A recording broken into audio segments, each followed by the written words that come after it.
Hello everyone, आज के video में हम डिस्कस करेंगे chapter first introduction of micro economics part 3। Last में हमने डिस्कस किया था पावर सेक्टर के ऊपर कि इकोनॉमी जो है, इकोनॉमी में प्रोडक्शन इंक्रीज करने के लिए इंडस्ट्रियलाइजेशन करना पड़ेगा। अगर जीडीपी इंक्रीज करना है then we have to increase the industrialisation, and by developing industrialisation we want the resources that is electricity.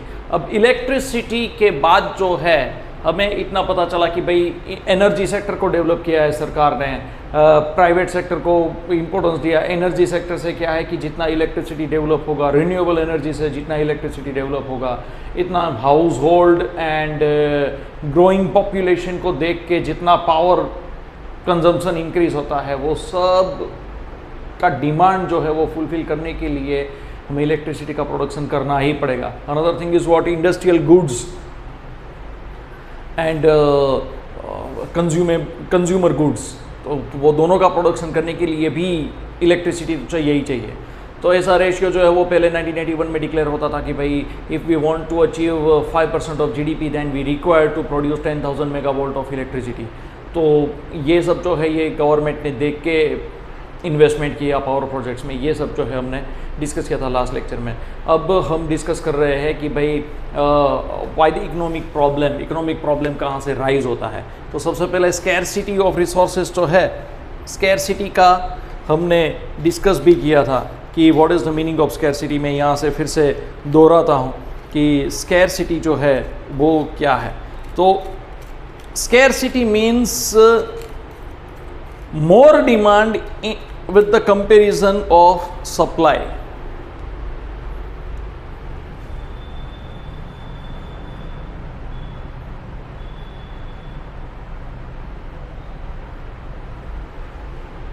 Supply के कंपैरिजन में डिमांड का ज्यादा होना। समझ रहे हैं? आपको लिखना है क्या, what you need to write the concept of scarcity means whenever any particular goods is having more demand compared to its supply or less supply it's compared to demand, इसके डिमांड के कंपैरिजन में supply का कम होना, that is called scarcity। या तो supply के comparison में demand का ज्यादा होना, that is ये भी आप लिख सकते हो। so that is the meaning of scarcity। तो अब ये स्कैरसिटी क्यों है? स्कैरसिटी की वजह से इकोनॉमिक प्रॉब्लम अराइज होते हैं। Why economic problem arise? Because of scarcity. And it's not like that कि in India, in fast developing country like India and Nepal and Bangladesh and Pakistan, ऐसे कंट्री में ही स्कैरसिटी का प्रॉब्लम है। No, each and every particular country in the world face the problem of scarcity. और water, आज जो है water is the most valuable resource, it is in scarce. बहुत सारे कंट्री में आप देखना इंटरनेट पे आपको पता लगेगा कि कंजर्वेशन ऑफ रिसोर्सेज की ज़रूरत है, तो उसमें water is the most valuable resource. अगर हम पानी इसी तरह से खर्च करेंगे तो days are not so far that we have to import. Okay, मैंने कम्युनिटी के गाइडेंस में एक पिक्चर भी डाला था कि if we want to produce 1 kg of rice, okay, तो प्रोड्यूस करने के लिए, उबालने के लिए नहीं, 1 kg ऑफ राइस प्रोड्यूस करने के लिए कितना?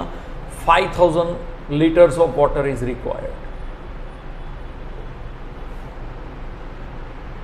5000 liters of water is required। So you just imagine what will be the use, or what is the existence use of water, and what might be the increase in the use of resources, and how we need to conserve the resource। Just imagine, by keeping these in view government जो है वो infrastructure में बहुत सारा expenditure करती है, dams जो है वो डेवलप करती है ताकि पानी जो है मैक्सिमम कंजर्व हो पाए। अदरवाइज ये भी एक प्रॉब्लम है फ्यूचर का। Okay, so this is what the scarcity is all about. Okay, तो अब इंडस्ट्रियल गुड्स जो है वो प्रोड्यूस करने के लिए भी पानी तो चाहिए ना, पानी तो चाहिए ही चाहिए। ओके, तो by keeping that in view हमें ये सब चीज़ों के ऊपर फोकस करना बहुत ज़रूरी है। तो इकोनॉमिक प्रॉब्लम फर्स्ट जो है वो why economic problem arises.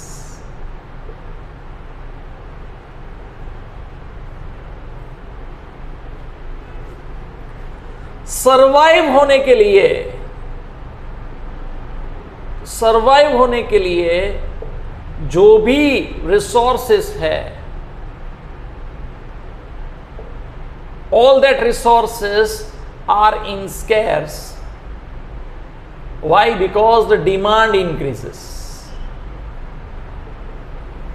Demand is increases because increase in population. Population increase होने से उसका डिमांड इंक्रीज हुआ, डिमांड इंक्रीज हुआ तो रिसोर्सेज जो है वो चाहिए, रिसोर्सेज जो है वो स्कैरसिटी फेल्ट हुआ कि भाई स्कैरसिटी है। एक सिंपल चीज़ है, फॉर एग्जांपल कि आपके पास 1000 रुपया है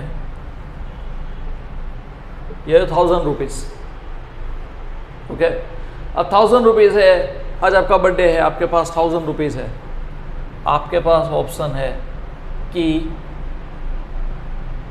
बर्थडे पार्टी देना है आपको, फ्रेंड्स को, बुक भी परचेस करना है, ओके। और तीसरा आपके पास ऑप्शन है, जैसे फॉर एग्जांपल हाँ कुछ स्वीट्स परचेस करने हैं, okay, if you want to purchase sweets. तो अब ये तीनों का खर्चा जो है वो मिला क्या हो जाएगा 1500। आपके पास 1000 है तो 500 रुपया जो है वो क्या है, 500 रुपीज़ का gap means scarcity of money, पैसों का गैप है यहाँ पे, okay. So what will you do, you are going to set the priority, okay. आप प्रायोरिटी सेट करोगे, सबसे पहले बुक खरीद लेते हैं, फर्स्ट प्रायोरिटी। देन आफ्टर आप सोचोगे कि भाई स्वीट्स जो है पार्टी कैंसिल करो, स्वीट्स का क्वांटिटी ज़्यादा ले लो, okay.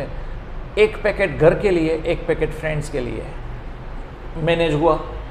Means you are managing the resources, you are managing your economic problem, is that clear. इसी तरह से इकोनॉमिक प्रॉब्लम होता है भाई, मीन्स कि आपने क्या किया, जुडिशियस यूज ऑफ रिसोर्सेज, आपने पैसा वेस्टफुली स्पेंड नहीं किया है, आपने दिमाग लगाया कि भाई कैलकुलेशन किया कि भाई क्या किया जाए कि each and every particular thing we can fulfil, okay. जो भी वांट्स है, जो भी आपका वांट्स है, how you can fulfil from the available resources. So in this way आपने ये प्रॉब्लम जो है वो सॉल्व किया। Likewise, each and every particular country face the problem and they manage the problem and make the use of resources in the most judicious way. Okay.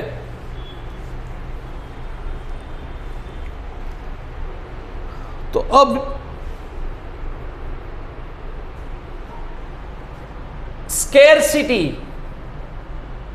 Scarcity के होने से क्या होता है, क्या आया, चॉइस। मैंने ऑप्शन दिया था ना कि एक ऑप्शन आपका क्या था, बुक परचेस करने का, दूसरा फ्रेंड्स को पार्टी देने का, तीसरा स्वीट्स परचेस करने का। उसमें से हमने सबसे पहले बुक परचेस किया, फिर तीनों का 1500 रुपया हो जाता है, ओके। आपके पास थे 1000 रुपीज़, तो उसमें से हमने पहले बुक परचेस किया और उसके बाद सोचा कि भाई चलो पार्टी को कैंसिल करो, पार्टी ने कैंसिल करो। स्वीट्स जो है उसमें से एक बॉक्स घर के लिए और एक बॉक्स फ्रेंड्स के लिए, ओके। ऐसा करके आपने 1000 रुपीज़ मैनेज किया। तो ये क्या हुआ, you set the priority, is that clear. You set the priority means कि चॉइस आया। क्यों चॉइस आया, स्कैरसिटी है, दैट इज वाई। समझ में आया, scarcity, that is why. Likewise in the economy, to solve the problem we are having the choices. समझ में आया, that is why it is said that scarcity and choice go parallel, दोनों जो है वो साथ में चलता है। स्कैरसिटी है तभी चॉइस आता है, अगर स्कैरसिटी नहीं है तो चॉइस की कोई गुंजाइश ही नहीं है भाई, चॉइस की कोई रिक्वायरमेंट ही नहीं है। Is it clear? It's very easy to understand. Now ये क्लियर हो गया, scarcity and choice go together.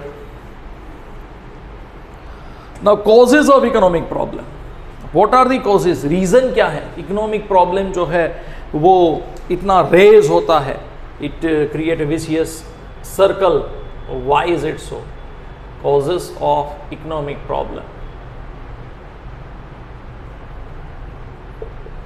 First point कौन सा है, एक तो हमने डिस्कस किया स्कैरसिटी ऑफ रिसोर्सेज, ये मैं बार बार एक्सप्लेन नहीं करूंगा,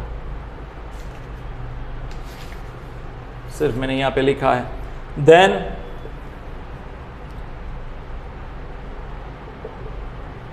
अनलिमिटेड वांट्स, डिमांड क्यों इंक्रीज होता है, unlimited wants, my life your life, why our life is materialistic, wants multiply day by day. You just imagine कि जो चीज़ आज बेसिक आज एक लग्जरी में आता है वो after some particular period of time comes into basic needs. Laptop in the year 2001-2 मुझे आज भी याद है, कोई इमेजिन करता कि अगर इमेजिन करके भाई कॉलेज में लैपटॉप लेके जाए तो वो बोलेंगे कि अरे वो तो लग्जरी है यार, ये लैपटॉप तो इमेजिन तो करो, ये बड़े बड़े कंपनी के मैनेजर ही लेके जाएंगे। But after the year 2005-6 laptop become the basic needs. So इस तरह से क्या है कि भाई एक लेवल का लाइफस्टाइल जो है लोगों का चेंज होता है, एक लेवल से जो है तो वो लग्जरी जो लगता है वो आज बेसिक नीड्स हो जाता है। So likewise unlimited human wants till the end of the life, wants multiply year after year and that is why we are facing many problem, और वहाँ से जो है ये economic problem जो है वो arise होते हैं। You just imagine the land के price क्यों increase होते हैं, because of availability of population ज़्यादा है, जैसे population increase होता जाएगा ये problem जो है multiply होता जाएगा, समझ में आया। सो लाइकवाइज अनलिमिटेड ह्यूमन वांट्स की वजह से इकोनॉमिक प्रॉब्लम अराइज होता है, स्कैरसिटी जो है वो फेल्ड होता है एंड न्यू डिमांड जो है वो अराइज होता है। Third, resource can be put to alternative uses.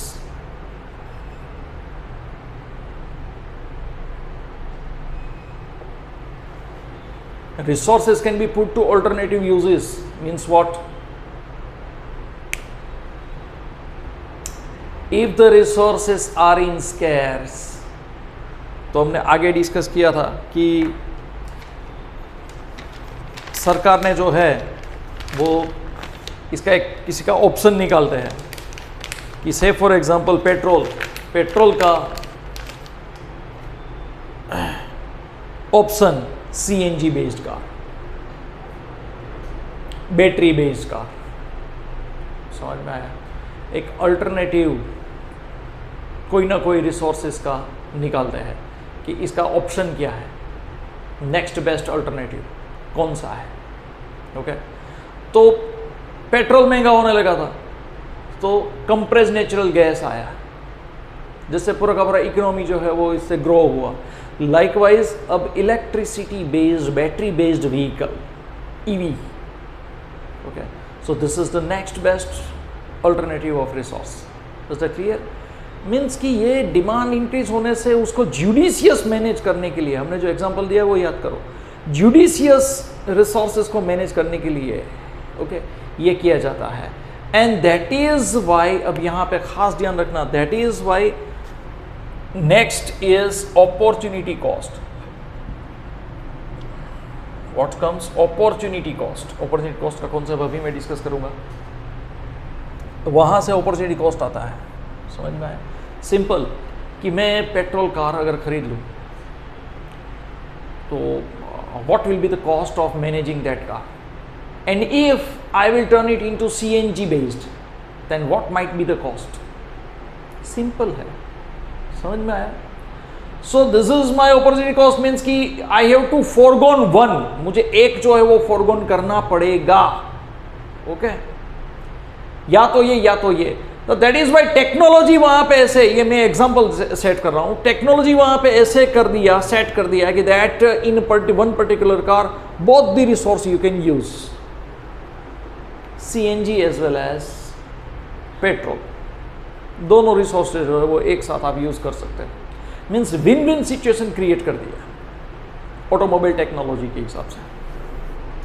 So likewise resources can be put to alternative uses, वहां से अपॉर्चुनिटी कॉस्ट आता है।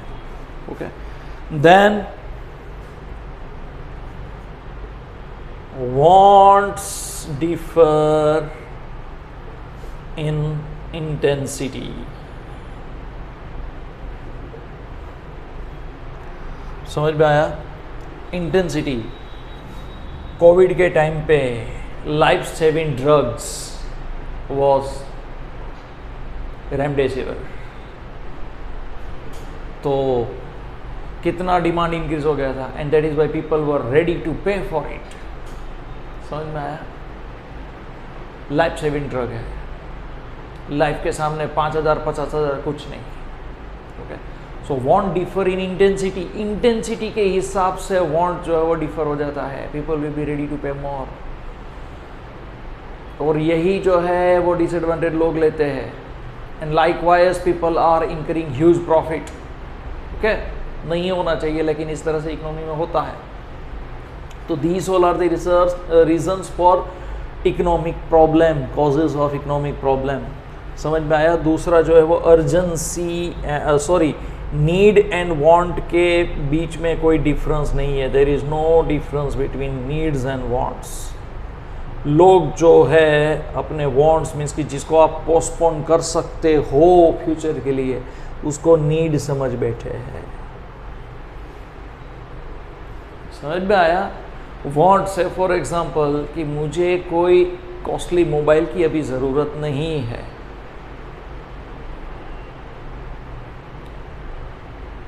मेरा यूट्यूब चैनल चल रहा है, मुझे कोई ऐसे 1 लाख रुपए के मोबाइल की ज़रूरत नहीं है, तो वो मेरा वांट है। चैनल ग्रो हो जाएगा आप सब लोगों की दया से। Okay, watch time overs complete हो जाएंगे, मुझे वहाँ से पैसा मिलेगा। देन आफ्टर अगर मैं 1 लाख रुपए का मोबाइल खरीदूंगा तब चलेगा। ओके, चलो भाई बहुत ही अच्छा, एक कैमरा चाहिए, ये चाहिए, वो चाहिए। ओके, लेकिन वो फ्यूचर वांट है, उसको मैं आज नीड मान लूँ तो अरे भाई मैंने चैनल स्टार्ट किया, भाई 1 लाख रुपए का तो मोबाइल चाहिए ही चाहिए। हाँ, अच्छा दिखेगा, वो सब दिखेगा तो चाहिए नहीं। यहाँ पे कंटेंट ज़रूरी है भाई, कंटेंट में मैं रॉन्ग इन्फॉर्मेशन शेयर करूँगा तो उससे जो है वो मेरे चैनल का व्यूज़ जो है वो गिरेगा। सो लाइकवाइज फोकस कहाँ पे करना चाहिए? कंटेंट के ऊपर फोकस करना चाहिए। बट लोग क्या करते हैं, अपने वांट को नीड समझ बैठे हैं, and that is why they are spending wastefully spending करते हैं। That is why economic problem arises. समझ में आया? तो ये जो है यहाँ तक हमने ये प्रॉब्लम जो है वो डिस्कस किया। And scarcity and choice go together, वो अभी हमने डिस्कस कर लिया था already. Okay, now the most important problem is what is the central problem of an economy?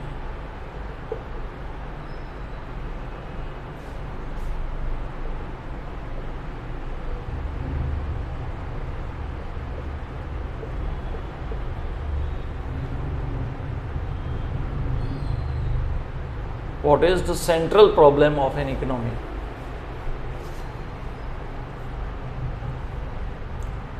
What to produce?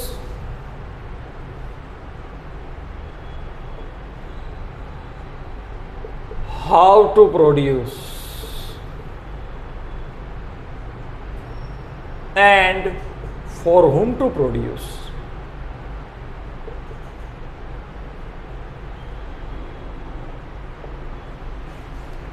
What to produce, how to produce and for whom to produce? क्या produce करना, किस तरह से produce करना, and for whom to, किसके लिए produce करना। सो सबसे पहले जो है what to produce। what to produce में whatever resources available within the country, out of that availability of resources, consumer goods produce किया जाए, इंडस्ट्रियल गुड्स प्रोड्यूस किया जाए, वॉर टाइम गुड्स प्रोड्यूस किया जाए। समझ में आया? समझ में आया? life required goods, medicines, life saving drugs, sorry, life saving drugs. समझ में आया? से फॉर एग्जाम्पल, सिंपल मैंने इससे पहले बताया था कि लैंड एरिया अवेलेबल है, land is the resources, okay. अगर 5 लाख बीघा, 5 लाख एकड़ ले लो, चलो 5 लाख एकड़ जमीन है, तो ये पूरे लैंड एरिया को कहां पे आप अलॉट, किस तरह से अलॉट करेंगे? To produce war time goods, to produce industrial goods, to produce consumer goods and produce life saving goods and for agriculture purpose. समझ में आया?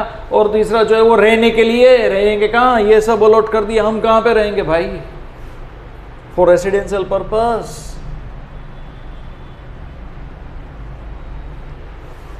Are you getting me or not? समझ में आया? तो what to produce, ये जो है ये प्रॉब्लम ये है कि क्या प्रोड्यूस किया जाए। समझ में आया?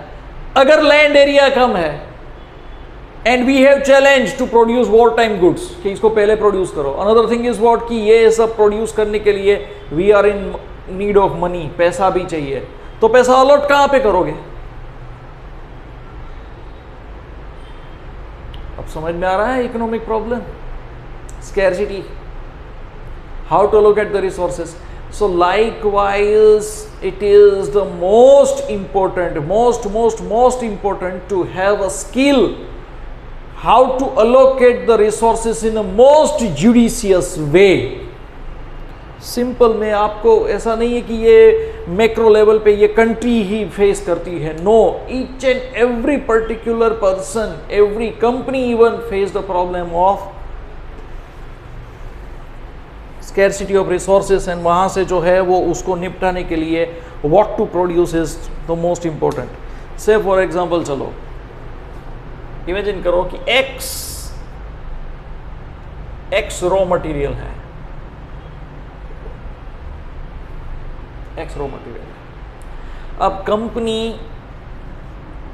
ए product, B product and C, ये तीनों का प्रोडक्शन कर रही है, A, B and C, okay, by using the material of X, कोई भी है, जो मटेरियल वो तीनों में काम में आता है प्रोडक्शन में।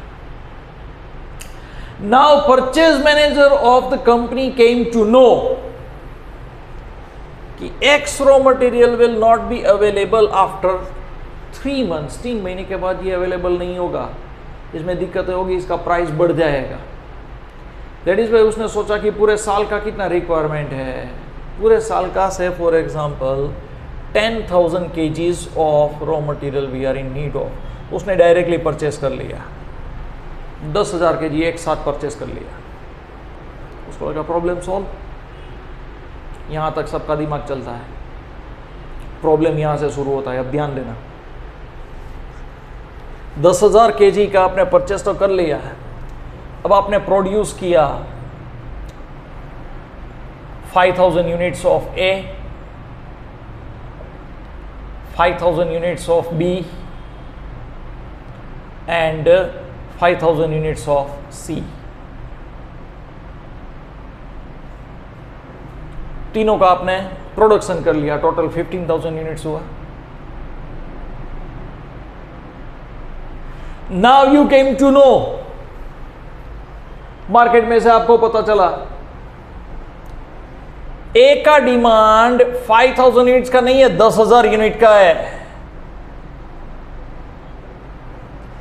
बी प्रोडक्ट का डिमांड जो है वो नियर अबाउट 8,000 यूनिट्स का है, सी का डिमांड ही नहीं है।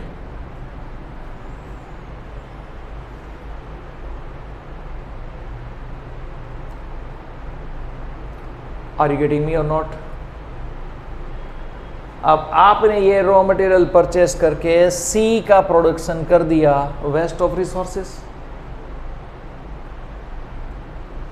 ये दोनों 5-5 हज़ार प्रोड्यूस करके, इससे अच्छा था कि ये रिसोर्सेज जो it might be better that if we produce C then the B और ए, इसको अगर यहाँ पे डिवाइड कर दिया होता, if we might divide this 5000 units of C into B and A, then what might be the picture? You just imagine. We will have good amount of profit. Is that clear? यहाँ पे तो profit जा रहा है, profit हाथ से गया। दूसरा प्रॉफिट यहाँ पे सी में जो है वो रिसोर्स अलॉट कर दिया, अभी इसका तो डिमांड ही नहीं है मार्केट में।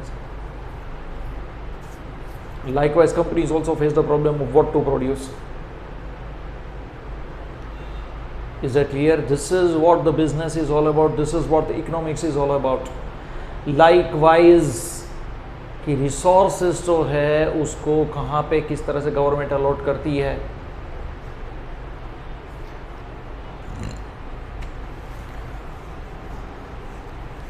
कंपनी, बड़ी बड़ी कंपनी जो है वो उनको भी सोचना पड़ता है। लैंड एरिया अगर कंपनी के पास बहुत ज़्यादा है, इट डजेंट मीन दैट कि they don't have problem regarding land. No, उनके सामने भी चैलेंज बहुत ही ज़्यादा होता है, उनको भी प्रॉफिट ज़्यादा करना पड़ता है। प्रॉफिट करने के लिए which particular product they are going to add in that, and how will they allot the land area, कहाँ पे जो है वो लैंड एरिया अलॉट किस तरह से करेंगे।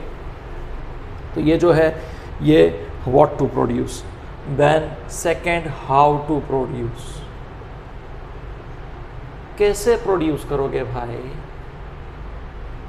लेबर इंटेंसिव और capital intensive.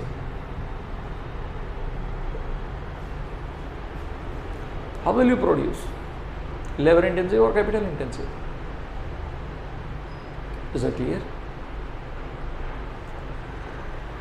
If we have more labours in the country, अगर हमारे कंट्री में लेबर ज़्यादा है, लेबर सरप्लस कंट्री है, लेबर सरप्लस इकोनॉमी है, then we should prefer the labour. But if we will have more capital, then we will prefer the capital. But the developed countries like India, if we want to develop with the global growth of the economy, then capital intensive is the most important.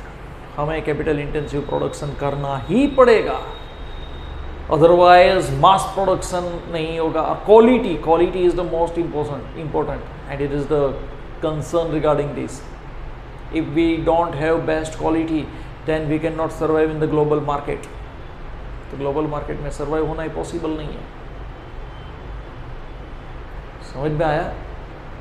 So that is why we have to accept the capital intensive technology. तो ये होगा how to produce. Okay, then third is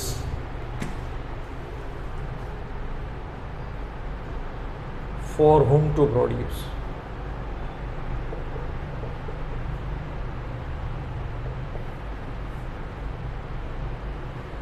किसके लिए produce करना है। Now in our national income distribution is the most important.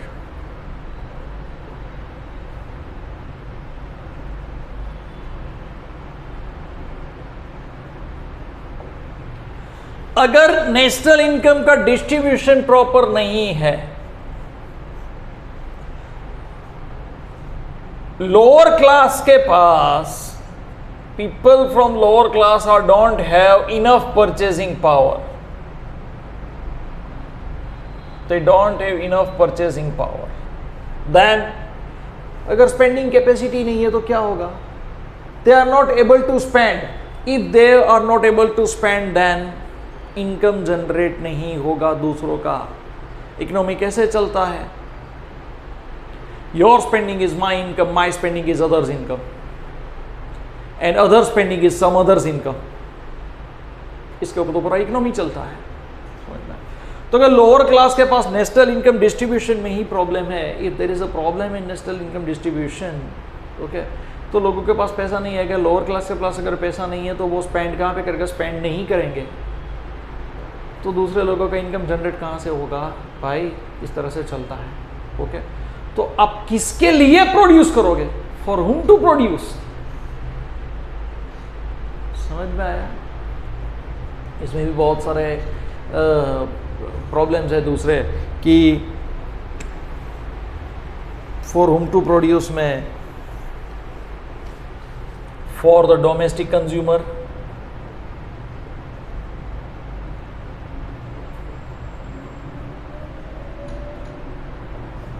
और for foreign consumer.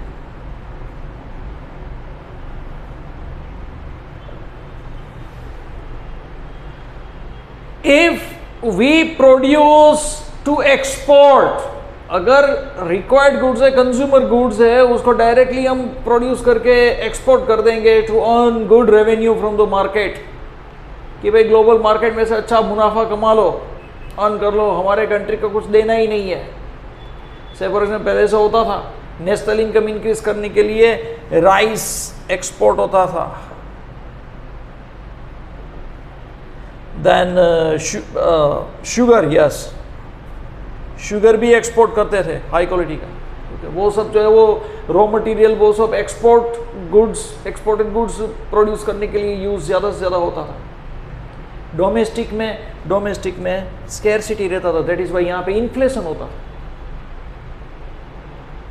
हमारे country के लोगों के पास, तो जो डिमांड है उस डिमांड के हिसाब से अवेलेबल ही नहीं है, and that is why prices are increases. जैसे प्राइसेस इंक्रीज होते हैं इमीडिएटली यहाँ पे पॉवर्टी इंक्रीज हो जाएगा। ये समझने की बात है, this is most important to understand. Is that clear?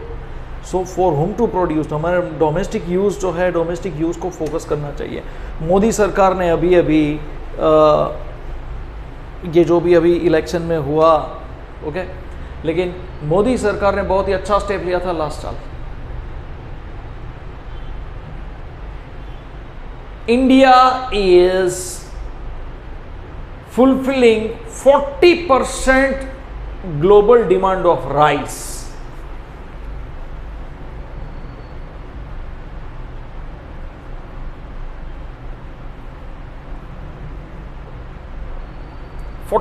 global demand of rice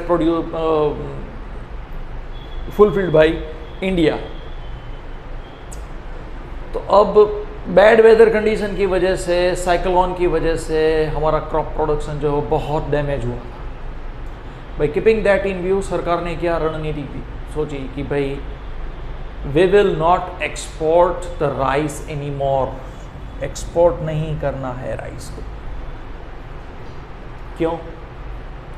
अगर हमने राइस एक्सपोर्ट कर दिया and then after we came to know that so and so particular crop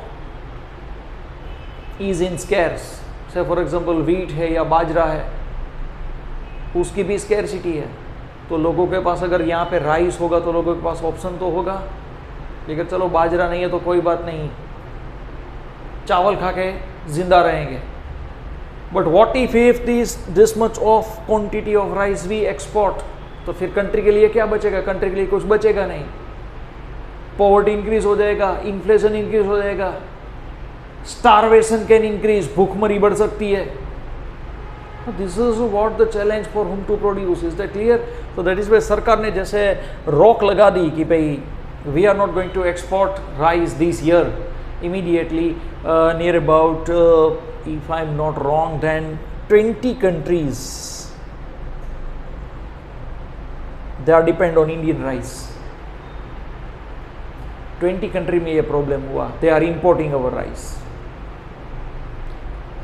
Is that clear? If we are depend on other country regarding the food products, then we will be in danger। हम danger zone में होंगे।